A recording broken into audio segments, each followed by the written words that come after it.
नमस्कार, मैं हूं सुबोध कुमार।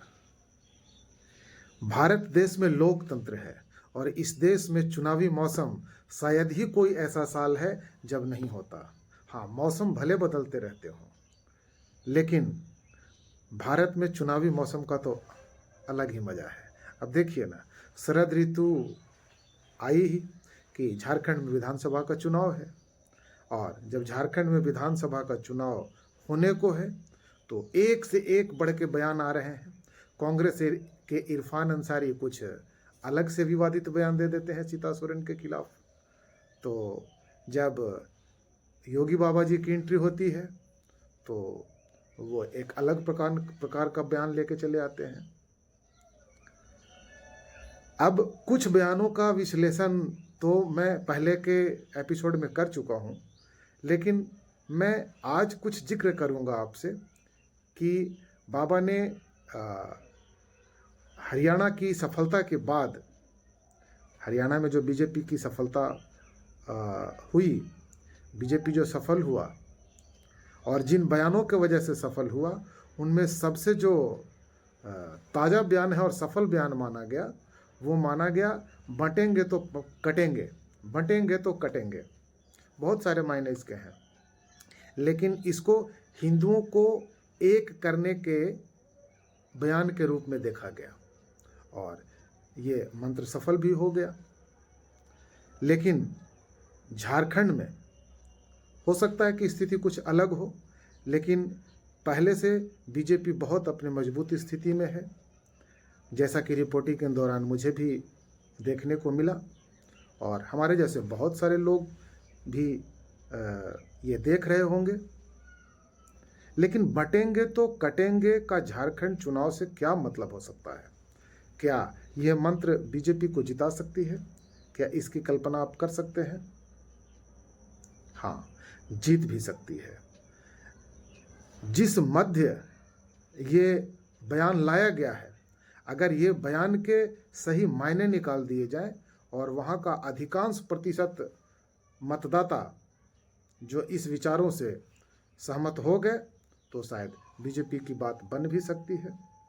अदरवाइज वहाँ हेमंत सोरेन और कांग्रेस और अन्य दल तो हैं ही लगे हुए, जो इन चीज़ों का काट रखते भी हैं। उनके अलग मुद्दे हैं, लेकिन बटेंगे तो कटेंगे। मेरा अपना व्यक्तिगत मत है कि बीजेपी केंद्र में 10 साल से अधिक हो गए जब सत्ता में है और झारखंड में भी बहुत लंबे समय तक सत्ता में रह चुकी है, लेकिन ऐसे स्टेटमेंट देने की आखिर नौबत क्यों आती है? मेरा विषय है, मेरा व्यक्तिगत मानना है और मेरा व्यक्तिगत जो मानना है ये केवल मेरा मानना नहीं है। हमने अपनी रिपोर्टिंग के दौरान जो लोगों से बात की तो मुझे ये सवाल सबसे अधिक बार सुनने को मिला कि आखिर जिनकी सरकार हम लोगों ने केंद्र में बनाई, जिनको भारत के बहुत सारे प्रांतों में हमने जिनकी सरकारें बनवाई, तो ये ऐसे स्टेटमेंट की ज़रूरत क्यों पड़ती है? क्या मजबूरी होती है? मैं दर्शकों तक ये सवाल जरूर लेके जाना चाहूँगा। क्यों? क्योंकि लोगों के कुछ सवाल थे जो आम लोगों तक पहुंचना जरूरी है और शायद सत्ताधीशों तक भी पहुंचना जरूरी है, कुछ उन बड़े बड़े नेताओं तक भी पहुंचना जरूरी है, क्योंकि आम लोग ही वोटर्स होते हैं किसी विचारधारा के, किसी पार्टी के। तो जो बटेंगे कटेंगे वाले, जो जिस विचारधारा को फॉलो करने वाले लोग हैं, उन्होंने ही सवाल किया कि हम लोग तो वोट देते ही हैं, बीजेपी को वोट करते हैं हम लोग, लेकिन हम लोगों को पता है कि हम क्यों कर रहे हैं, लेकिन फिर हम ही लोगों को ये बात कह के डराया नहीं जा रहा। विषय बहुत अहम है। मैं ये आप पर छोड़ता हूँ, इसका जवाब आप आम लोगों पे छोड़ता हूँ, दर्शकों पे छोड़ता हूँ। इसका जवाब क्या होना चाहिए? क्या ये ज़रूरी है?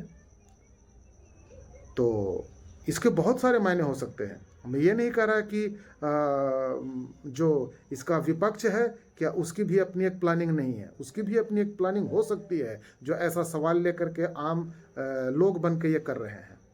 ये भी हो सकता है, लेकिन मेरा व्यक्तिगत मानना है कि आखिर इस प्रकार के स्टेटमेंट से फ़ायदा तो हो जाता है, फ़ायदा हो भी जाए, लेकिन ये जो बार बार सरकार बनाने के दौरान इस प्रकार की बात आती है, तो आखिर जनताओं का सवाल लाजमी हो जाता है रखना, नेताओं तक पहुंचाना, पार्टियों तक पहुंचाना कि आखिर इसका उत्तर क्या हो सकता है, इसका हल क्या हो सकता है।